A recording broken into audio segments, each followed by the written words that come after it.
Ada ironi besar yang kini sedang ramai digaduhkan publik terkait implementasi tax amnesty, terutama di media sosial. Ketika semangat awal kebijakan ini adalah menarik dana sejumlah taipan dan orang-orang kaya lah ya, begitu, pengemplang pajak dari luar negeri tanpa diikuti pemberian sanksi hukum. Namun praktiknya kini di lapangan muncul kekhawatiran publik bahwa mereka yang selama ini patuh membayar pajak justru merasa dihantui sebagai objek hukum tax amnesty. Tak heran jika banyak yang lantas mempertanyakan di mana azas dan prinsip keadilan kebijakan tax amnesty ini. Bagaimana pula dengan gugatan sejumlah kalangan yang salah satunya menuding tax amnesty hanyalah legalisasi pencucian uang melalui undang-undang. Kami akan membahasnya bersama Alvin Lee, Komisioner Ombudsman, anggota Komisi 11 DPR RI Muhammad Misbahkun, dan melalui sambungan telepon Hestu Yoga Saksama, Direktur Penyuluhan Pelayanan dan Humas Direktorat Jenderal Pajak Kementerian Keuangan. Selamat malam Bapak-Bapak. Selamat malam Mas Alvin. Ya Pak Yoga, nanti saya akan menghubungi Bapak, tapi kita ngobrol sama yang di studio dulu. Mas Misbahkun sampai sejauh ini happy dengan apa yang sudah menjadi capaian, apa yang menjadi praktek di lapangan dari tax amnesty? Ini bukan persoalan happy dan tidak happy. Tugas DPR itu adalah melakukan pengawasan. Wilayah sekarang tax amnesty ini adalah sudah menjadi tanggung jawab pemerintah sepenuhnya. Betul. Karena undang-undangnya sudah disahkan. Pencapaian memang di luar ekspektasi kita. Pemerintah sudah menargetkan 165 triliun. Sampai akhir Agustus baru sekitar 2,2 tadi, sampai tanggal 29.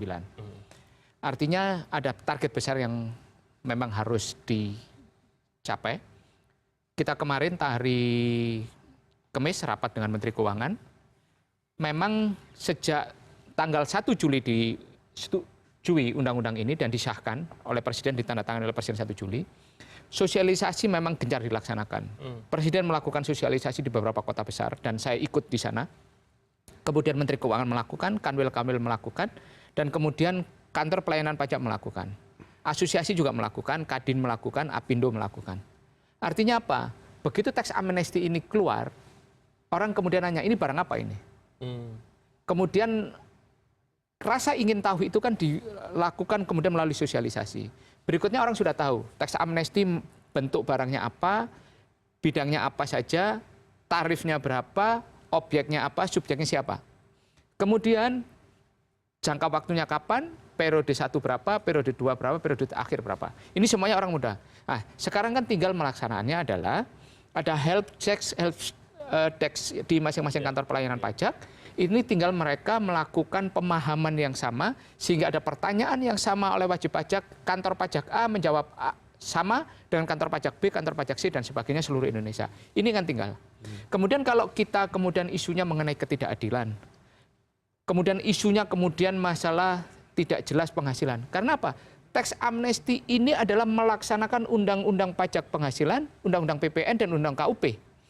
Yang menjadi objeknya adalah KUP dan PPH dan PPNBM di dalamnya. Kalau kemudian tidak dijelaskan, karena apa? Undang-undang PPH kita sendiri itu tidak pernah menanyakan terminologi penghasilan itu seperti apa. Terminologi penghasilan, karena apa? Produk ini adalah produk derivatif dari undang-undang. Pelaksanaan PPH, PPN seperti apa, baru kemudian ada tax amnesty-nya seperti sekarang. Lah, di PPH-nya jelas. Penghasilan itu apa yang dimaksud dengan penghasilan? Setiap tambahan kemampuan ekonomi. Setiap tambahan kemampuan. Jadi tidak ditanyakan.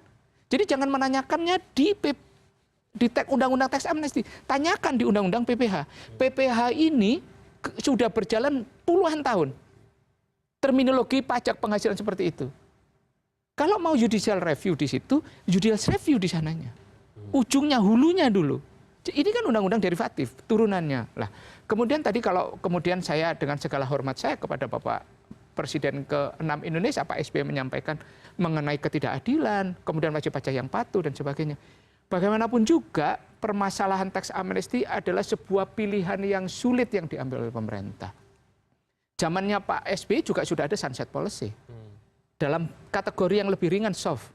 Ada di undang-undang KUP dan kemudian ada sunset policy. Dan sekarang pemerintah membentuk undang-undang sendiri yang secara khusus kemudian berbicara tentang repatriasi, berbicara tentang deklarasi. Kemudian timbul pertanyaan, kenapa kemudian kok belum bisa menggerakkan? Karena apa? Orang baru bertanya, ini barang apa? masih ada term waktu di periode pertama yang 2%, yaitu sampai 30 September. Kemarin kita sudah mengingatkan kepada pemerintah, yaitu Menteri Keuangan dan Direktorat Jenderal Pajak, untuk bersiap-siap menghadapi term ini. Karena periode September ini akan banyak orang yang akan melakukan. Oh, jadi nanti ngumpul di September nih? September, Desember, dan masih ada Maret. Jangan-jangan karena orang biasa ngemplang dan biasa main di luar, ada tax amnesty, ya biarin aja. Karena begitu dia declare, apa yang biasa dia lakukan tidak bisa dilakukan lagi dan tidak. Tapi nggak tahu, saya ke Pak Alvin Lee, Komisioner. Bagaimana tanggapan Anda soal tax amnesty sampai sejauh ini? Ya, kami menyoroti dari sisi komunikasi, Mas. Sosialisasi berarti? Sosialisasinya. Jadi sejak awal, tax amnesty ini kan disajikan kepada publik bahwa target utamanya adalah menarik dana-dana repatriasi namanya begitu ya. Dana-dana yang siluman di luar negeri. Nah, yang jumlahnya banyak itu. Jumlahnya besar, ratusan triliun, dan juga pada waktu itu Presiden juga sudah menyatakan sudah mengantongi nama-namanya dan sebagainya, sehingga jelas target itu adalah dari luar negeri. Nah, permasalahannya sekarang selama proses pembahasan RUU ini, karena pemahaman publik adalah targetnya adalah dana besar yang di luar negeri, masyarakat di dalam negeri ini juga, saya ini bukan target. Kemudian 2 bulan setelah berjalan ini, sosialisasinya bukan mentarget lagi pengusaha-pengusaha besar, pejabat-pejabat. Semua wajib pajak. Nah, semuanya ini dilakukan sosialisasi. Dan juga ini pengalaman beberapa orang yang sudah mengikuti sosialisasi lebih dari 1 kali, mereka malah bingung sendiri. Sosialisasi pertama begini, beda. Sosialisasi kedua beda lagi. Ini yang benar yang mana? Jadi kalau sekarang timbul keresahan di masyarakat, kami dapat memaklumi itu. Dan kalau memang ada perubahan sasaran dari yang luar negeri ke dalam negeri, kami melihat ini sudah menyimpang dari semangat dilahirkannya undang-undang tax amnesty itu. Dan kenapa bisa begitu menurut Anda? Kepepet karena targetnya nggak sampai, jadi yang dekat aja lah kita garap. Nah, pengalaman ini biasanya ya petugas pajak itu kan kerja berdasarkan target. Masing-masing KPP juga ditarget. Nah, kalau sudah ditarget, tentunya orang yang ditarget akan ngejar target. Yang paling mudah adalah yang sudah dikenal dulu kan. Baik, Pak Yoga, bagaimana tanggapan Bapak soal ini, Pak? Apa yang sudah disampaikan oleh Pak Alvin tadi? Ya, baik. Yang pertama tadi seperti disampaikan Pak Misbakun bahwa tax amnesty ini berlaku untuk semua wajib pajak ya. Jadi kita bicara bahwa tidak hanya yang besar tetapi yang menengah kecil yang memang wajib pajak punya masalah perpajakan sebelumnya PPh. Nah, diberikan kesempatan yang sama untuk mendapatkan amnesti dengan cara mengungkap dan membayar uang tebusan. Nah, tentunya di sini kita berikan perlakuan yang sama. Tidak mungkin kami hanya fokus kepada yang besar, sementara kita mengabaikan yang menengah kecil, sehingga mereka tidak memiliki kesempatan untuk mendapatkan amnesti, menyelesaikan permasalahan perpajakan sebelumnya. Disinilah sosialisasi memang kita kepada seluruh lapisan wajib pajak. Yang kedua, bahwa terkait dengan target dan yang besar tadi repatriasi aset, ini proses masih berjalan. Artinya bahwa semakin besar aset, termasuk kemudian ada di luar negeri, mungkin bentuknya juga bermacam-macam kompleksitasnya. Nah, memang membutuhkan waktu bagi wajib pajak tersebut untuk segera melaksanakan amnesti. Dari perkembangan yang kami amati dari minggu ke minggu, terutama mulai dari minggu kemarin, sudah menunjukkan tren yang cukup bagus. Sampai dengan hari ini sudah ada 17.000 sekian wajib pajak yang mengikuti amnesti. Jumlah uang tebusannya pun meningkat terus dari waktu ke waktu, akselerasinya juga cukup bagus. Jadi seperti yang disampaikan tadi bahwa akan memuncak di bulan Maret. Dan itu bukan hanya yang kecil menengah yang di sekitar kita, tetapi juga seperti target utamanya adalah merepatriasi aset. Yang besar-besar itu nanti kami perkirakan akan memang bermunculan di bulan September. Begitu. Dari 2 2 triliun sekarang, 2 triliun sekian. Berapa persen yang berasal dari luar negeri sih itu?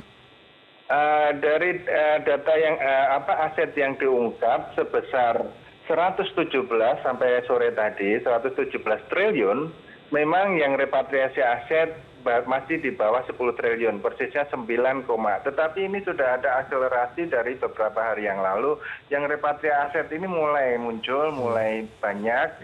Nah mudah-mudahan memang kedepannya sampai dengan September itu berakhir, mereka butuh waktu, tapi tidak melewatkan batas waktu akhir periode yang terendah 2%. Oke, jadi memang butuh waktu ini katanya. Anda setuju dengan itu? Ya, semoga itu benar, bukan over optimis ya. Dan saya menilai perlu ada transparansi yang lebih baik kepada publik. Bentuknya seperti apa?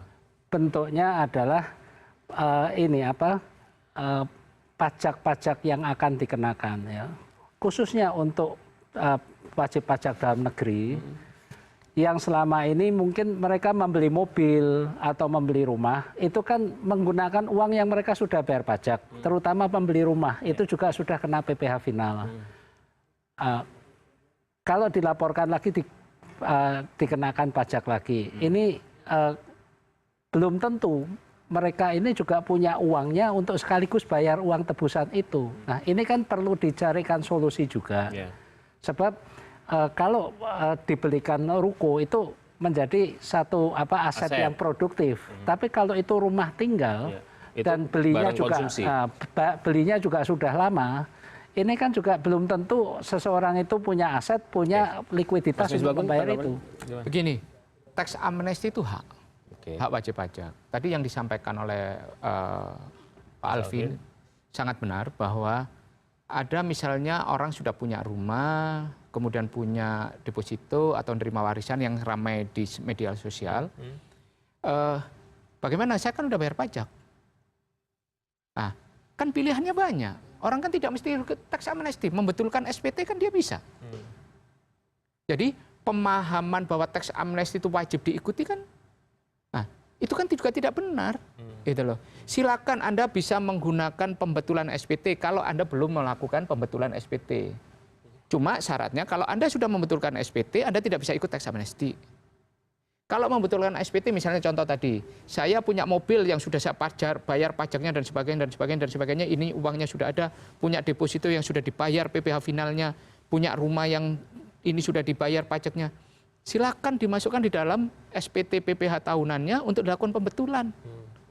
Anda tidak perlu ikut tax amnesty. Ya toh juga, itu kan udah dibayar juga pajaknya. Sudah dibayar, selesai. Dan kenapa harus ribut? Yang bikin ribut ini kan orang yang pemahaman dan konteks pengetahuan. Yang tadi jadi pikir itu tax amnesty itu menyasar yang besar saya di luar menjelaskan. negeri. Itu kan sebenarnya premisnya itu dulu. Nanti dijawabnya. Kita akan kembali setelah pesan berikut ini, kami akan kembali.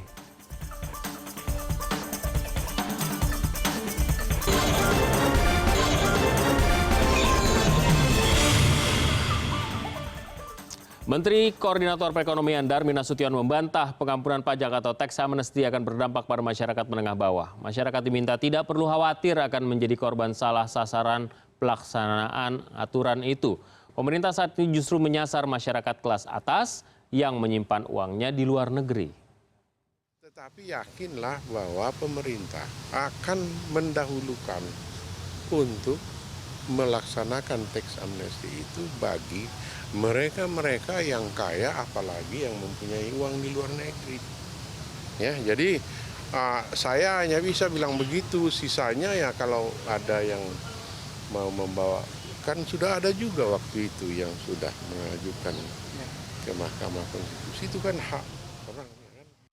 Baik, kita lanjutkan. Itu kan cita-citanya begitu, Mas, tadinya. Iya, betul. Penghasilan pajak tahun lalu negara meningkat signifikan lah begitu ya. Jadi potensi yang ada di dalam untuk dipajaki itu sudah penuh. Nah kan mikir gimana caranya lagi untuk nambahin itu. Kemudian kan logikanya kalau saya tidak salah di luar negeri banyak tuh orang Indonesia yang kaya raya, hartanya ada di sana. Kita tarik ke dalam caranya melihat. Jadi begini, kita itu mengalami stagnasi, stagnasi pertambahan jumlah wajib pajak. Setiap tahun kenaikan APBN kita dari pajak naik. Penambahan jumlah wajib pajak baru kita tidak signifikan. Artinya apa? Kita harus memperlebar tax base, jumlah basis pajaknya. Caranya gimana? Nah, potensi-potensi yang ada kita gali. Nah, kemudian ada ide tax amnesty itu seperti itu. Kemudian repatriasi itu iya, karena menambah jumlah likuiditas. Pertama apa? Pada saya sejak awal hadir dalam konsep penyusunan undang-undang tax amnesty ini. Diajak diskusi sama pemerintah sejak awal. Kemudian mengenai tarif awalnya. Repatriasi itu tarifnya untuk repatriasi itu 1 periode pertama, 2% untuk periode kedua, dan 3%. Kemudian dalam pembahasan dikoreksi dan diskusi dengan DPR, akhirnya apa? Tarif repatriasi sama dengan tarif deklarasi dalam negeri. Yang dibedakan kemudian adalah tarif deklarasi untuk aset dari luar negeri. Nah, repatriasi itu memang tujuan utamanya adalah menambah jumlah likuiditas di dalam negeri. Betul. Clear itu keinginan. Ya. Dan targetnya berapa? Antara 1.000 triliun. Kemudian deklarasi dalam negerinya berapa? 4.000 triliun. Jadi 165 triliun uang tebusan itu dicapai dari situ. Dari dalam lebih banyak justru. Dari dalam deklarasi. Karena apa? Selain itu, kemudian ada deklarasi. Deklarasi itu ada deklarasi dalam negeri dan deklarasi luar negeri. Itu. Jadi deklarasinya 4.000, repatriasinya di kisaran 1.000. Lah, ini yang sejak awal disampaikan oleh pemerintah. Tujuan kita memang siapa? Ya memang yang bayar pajak itu siapa sih? Ya orang yang punya uang. Nah, kalau sekarang yang disasar itu bukan penghasilan, tapi adalah aset. Iya. Aset bersih, aset yang dilaporkan dikurangi dengan jumlah hutang yang dilaporkan. Nah, hutang yang dilaporkan maksimum untuk wajib pajak badan atau perusahaan itu 75%, untuk wajib pajak perorangan jumlahnya 50%. Kemudian ada yang namanya nilai aset bersih. Lah itulah baru dikalikan dengan uang tebusan yang berkisar antara 2%, 3%, 5% untuk repatriasi dan deklarasi dalam negeri, tergantung periode waktunya. Kemudian ada yang 4%, 6%, dan 10% untuk deklarasi luar negeri, tergantung periodenya. Lah ini apa yang disampaikan oleh pemerintah, pihak pemerintah. Itu catatannya kakap tuh, yang disasar kakap.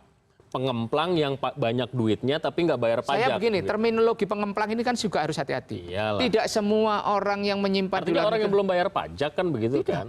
Tidak. Lalu bagaimana dong? Tidak. Orang yang tidak mendeklar keseluruhan hartanya. Gini, orang yang tidak melaporkan di luar negeri, apakah kita laporkan? Kalau dia melaporkan dengan entitas yang lain, anak perusahaannya bagaimana? Jadi bahasa pengemplang pajak kita gunakan itu kan juga hati-hati. Itu. Iya, karena pertanyaan begini, saya selalu mereview, saya selalu menolak istilah penggunaan pengemplang pajak. Oke. Orang yang katakanlah orang yang nggak bayar pajak lah. Pengemplang itu kan orang yang harusnya bayar pajak nggak bayar pajak. Udah kita menggunakan terminologi itu. Ya, begini. Karena apa? Orang yang tidak membayar pajak punya hak negara untuk melakukan. Ya. Contoh, dengan menyita, dengan surat tagihan, dengan surat paksa dan sebagainya. Kemudian orang menyimpan uang di luar negeri itu bukan berarti dia tidak membayar pajak di Indonesia. Gitu loh.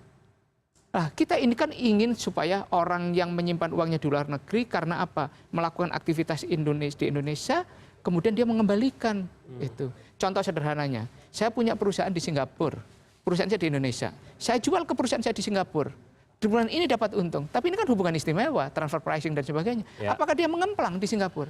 Tentu saja itu yang bukan disasar oleh tax amnesty kan, kurang lebih kayak gitu kan. Salah satunya iya. Yang dikejar supaya apa? adalah mereka supaya special purpose vehicle, offshore transaction seperti ini itu dikembalikan kepada rezim kita. Tapi sebenarnya yang disasar adalah mereka-mereka yang punya harta tidak diakui di dalam negeri dan karena itu yang mau ditarik sebenarnya. Nah, pertanyaan saya seberapa efektif itu sudah? Loh, sekarang pertanyaannya adalah kan itu yang selama ini kita dengar nih, media dengarnya seperti itu. Banyak orang Indonesia yang kaya raya punya harta di luar negeri yang tidak bisa ditarik karena khawatir dan lain sebagainya. Ini diberikan keringanan buat mereka untuk mengakui dan mengembalikan hartanya yang dari luar negeri udah ke dalam negeri saja gitu.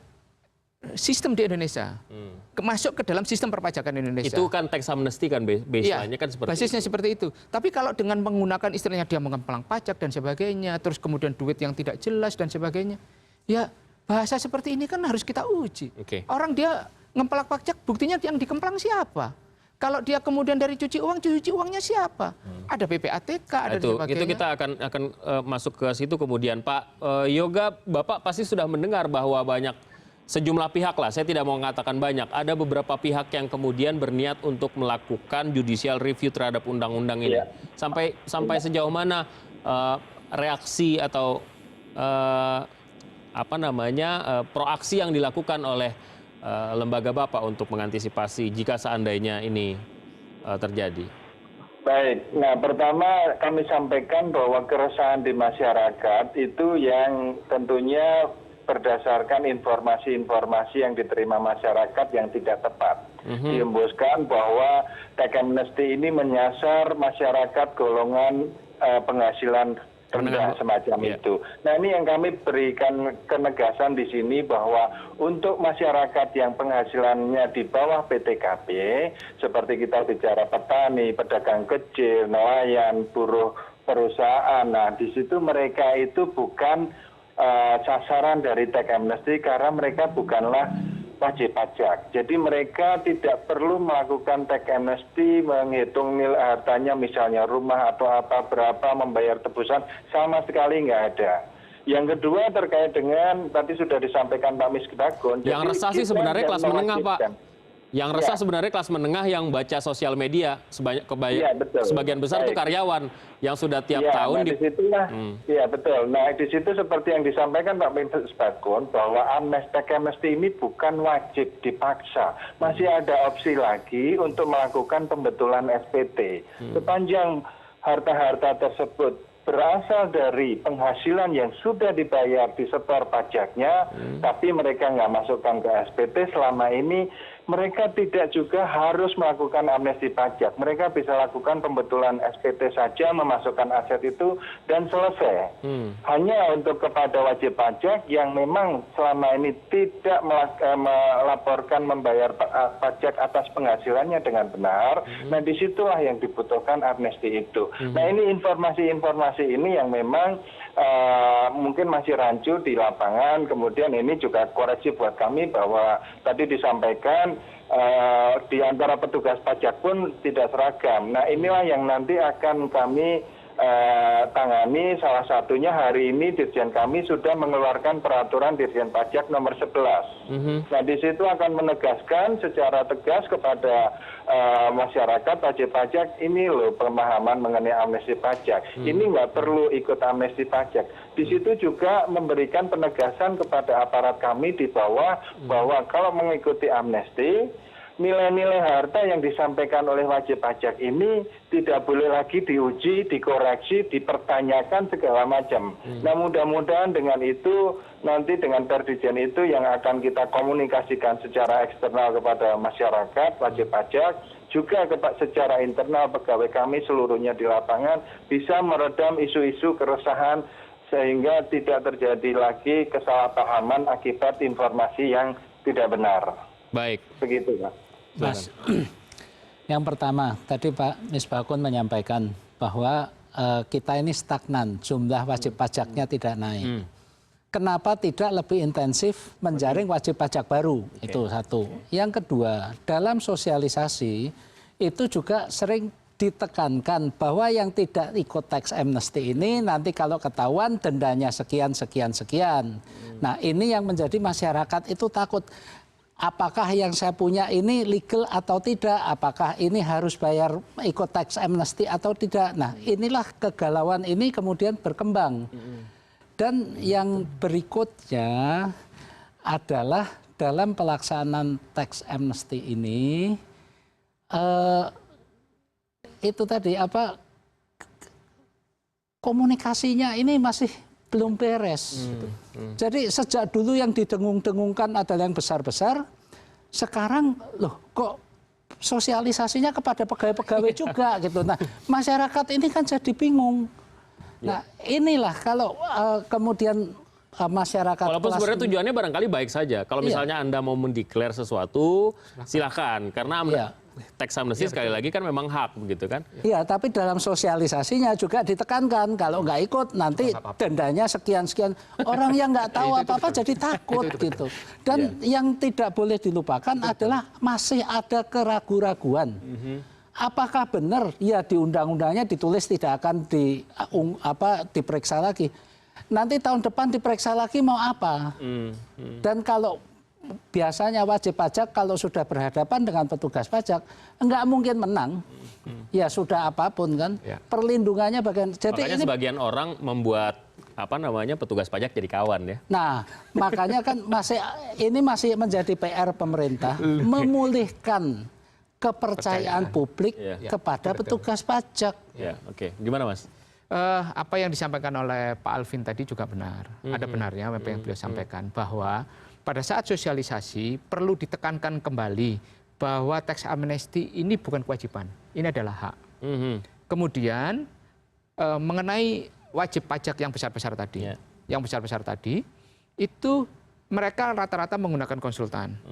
Rata-rata mereka juga akan menunggu timing yang tepat karena apa? Ada beberapa aturan yang tadi mengenai repatriasi. Ada beberapa aturan yang memang nggak bisa serta-merta hari ini juga. Tidak bisa serta-merta. Karena apa? Mereka menunggu aturan. Misalnya contoh, pada saat dia memposisikan harta mereka di luar negeri, menggunakan SPV, Special Purpose Vehicle, dalam offshore transaction mereka, aturan mengenai tax amnesty yang mengenai repatriasi sudah diatur mengenai sistem investasinya. Di pasar modal seperti apa, masuk bank persepsinya seperti apa, investasi langsungnya, instrumennya lembaga keuangan kayak gimana. Tetapi gitu. bagaimana menggerakkan dari luar ke Indonesia belum. Mengenai peraturan Menteri Keuangan mengenai bagaimana perlakuan SPV kalau digerakkan di Indonesia, dipindahkan dari luar ke Indonesia menggunakan mekanisme apa? Apakah cukup dengan repatriasi? Sementara setahu kita SPV kan bukan cuma sekedar $1 company, tapi dia ada yang profit. Ada yang mengemban hutang yang banyak, kemudian ada cost center, ada profit center. Lah, ini yang belum diatur secara khusus. Lah, menunggu aturan mengenai special purpose vehicle inilah mereka juga harus menunggu. Lah, sementara masih ada periode waktu sampai 30 September. Jadi, kalau menurut saya target 165 itu memang berat. Tetapi kita memberikan semangat kepada pemerintah. Bagaimana juga tax amnesty itu adalah untuk mengisi APBN kita. Bangsa kita ini bangsa yang merdeka yang harus mandiri dari sisi pembiayaan. Ditopang oleh mana? Dari pajak yang kita bayar kepada negara. Baik, mudah-mudahan salah satunya bukan menakut-nakuti wajib pajak gitu ya. Tapi kami akan kembali dengan lanjutan dialog ini sesaat lagi. Tetaplah bersama kami.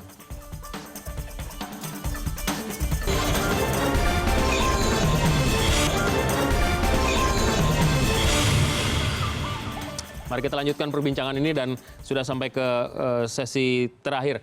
Saya ke Pak Yoga terlebih dahulu. Barangkali ada yang ingin disampaikan kepada publik supaya publik juga tidak resah. Kemudian karena begini Pak, kemarin aja paling tidak saya pribadi sudah menerima 2 undangan dari kawan-kawan ya. Ada yang teman-teman kampus, ada teman-teman ex organisasi yang mengatakan ayo kita kumpul, ada sosialisasi tax amnesty. Itu aja saya saja sudah 2. Bagaimana Pak? Ya, baik. Jadi pertama tax amnesty ini sebenarnya memberikan peluang. Jadi bisa dimanfaatkan bagi wajib pajak yang selama ini tidak melaksanakan kewajibannya dengan baik. Untuk masyarakat secara keseluruhan nggak perlu ada kekhawatiran, keresahan, ketakutan dengan adanya tax amnesty ini. Masyarakat yang penghasilannya di bawah PTKP mereka bukan objek. Masyarakat yang sudah membayar pajak dengan benar mereka nggak perlu melakukan tax amnesty, jelas itu bahwa ini pilihan saja, mereka bisa lakukan pembetulan SPT. Nah ini hal-hal seperti ini yang kami akan segera jelaskan kepada masyarakat yang sudah kita buat Dirjen pajaknya, kita juga akan komunikasikan kepada aparat-aparat kami di lapangan sehingga bisa memberikan pemahaman kepada masyarakat dengan sebaik mungkin sehingga tidak ada lagi kekhawatiran. Namun demikian kami juga menghimbau kepada wajib pajak yang memang akan memanfaatkan tax amnesty karena mendapatkan manfaat yang besar dari situ, kami meminta agar segera saja tidak perlu menunggu di akhir bulan September periode terakhir 2% untuk melaksanakan tax amnesty karena di situ nanti akan terjadi lonjakan masyarakat wajib pajak yang mendaftarkan tax amnesty. Itu saja mungkin dari kami. Terima kasih Pak Yoga atas kebersamaannya dengan CNN Indonesia Prime News malam ini. Kapan-kapan kita ngobrol lagi Pak. Selamat malam. Terima kasih. Selamat malam. Selamat malam Pak Mas Alvin, Ya. silakan. Ya, yang pertama saya menilai ya bahwa tax amnesty ini seharusnya dikembalikan lagi, prioritaskan kepada yang besar-besar yang memang sudah punya, pemerintah katanya sudah punya listnya. Namanya. Ya. Misalnya mereka yang namanya sempat muncul di Panama Papers dan sebagainya. Yang kedua adalah pelaksanaan dari tax amnesty ini harus mempertimbangkan kondisi kejiwaan masyarakat. Jangankan diundang untuk menghadiri sosialisasi. Jujur saja lah, setiap kali kita terima surat yang itu stempelnya Dirjen Pajak, itu isinya udah gini aja kan, apapun isinya kan. Nah, apalagi ini diundang, jadi kejiwaan ini perlu dipertimbangkan dan jangan diabaikan. Yang terakhir adalah bahwa sekarang ini yang justru yang sudah goyah galau ini adalah middle class, ya kelas-kelas pekerja, profesional dan sebagainya. Nah, kalau middle class ini sudah goyah, ini berbahaya buat ekonomi nasional. Jangan lupa tahun 98 ekonomi kita ambruk karena middle class-nya ini terganggu. Ini terdampak berat.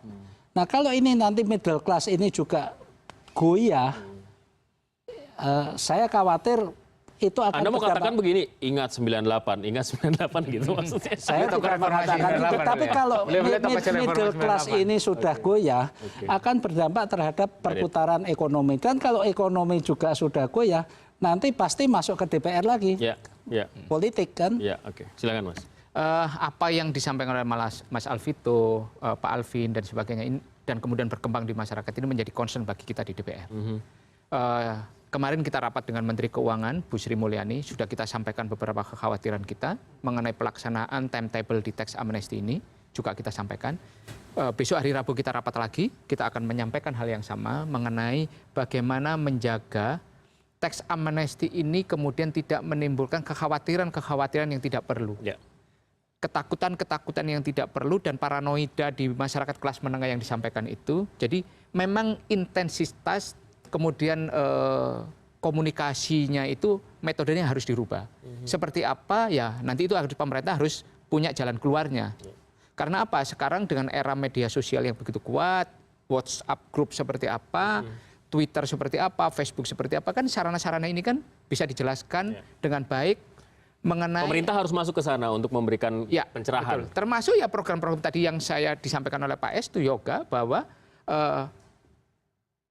mereka harus memperbaiki komunikasi, iya. Tidak perlu ada kekhawatiran. Kemudian sudah ada per Dirjen nomor 11 dan sebagainya. Lah ini kan tinggal bagaimana intensitas. Intensitas menjelaskan kepada masyarakat, kemudian masyarakat supaya mengerti secara mendasar. Kemudian pemahamannya itu menjadi terbuka bahwa ini adalah bukan kewajiban. Tapi bisa digunakan, tapi juga bisa tidak digunakan. Itu juga langkah selanjutnya juga sebenarnya melakukan pendekatan-pendekatan serius, intensif dan berkelanjutan terhadap mereka-mereka yang berencana untuk melakukan judicial review ya seharusnya. Ini yang mengenai berkaitan dengan judicial review, kita juga harus hati-hati menangani ini. Karena apa?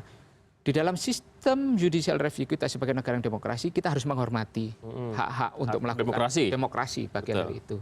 Pendekatannya juga harus baik, bisa menjelaskan duduk perkaranya dengan baik, secara substansial, prosedur demokrasinya, prosedur konstitusinya, kemudian filosofi hukumnya, kemudian pelaksanaan di pemerintahan seperti itu. Pak Alvin di Ombudsman juga sudah menjelaskan sampai saat ini belum ada masalah secara maladministrasi di sana lah. Ini penting untuk dijaga supaya keep on sampai pelaksanaan ini berjalan. Undang-undang ini adalah upaya pemerintah yang luar biasa untuk memperbaiki tax base kita supaya apa? Keinginan Bapak Presiden Jokowi supaya kita tidak menerapkan tarif pajak yang tinggi, supaya tax base kita melebar sehingga tarif pajak yang rendah itu bisa diterapkan di Indonesia. Terima kasih Bapak-Bapak, kita tunggu nanti perkembangannya seperti apa. Kayaknya ini bukan perdebatan yang selesai satu malam karena tax amnesty masih dilaksanakan dan upaya untuk mencapai berapa? 165 triliun itu masih jauh panggang dari api. Terima kasih sekali lagi dan kita lihat perkembangannya.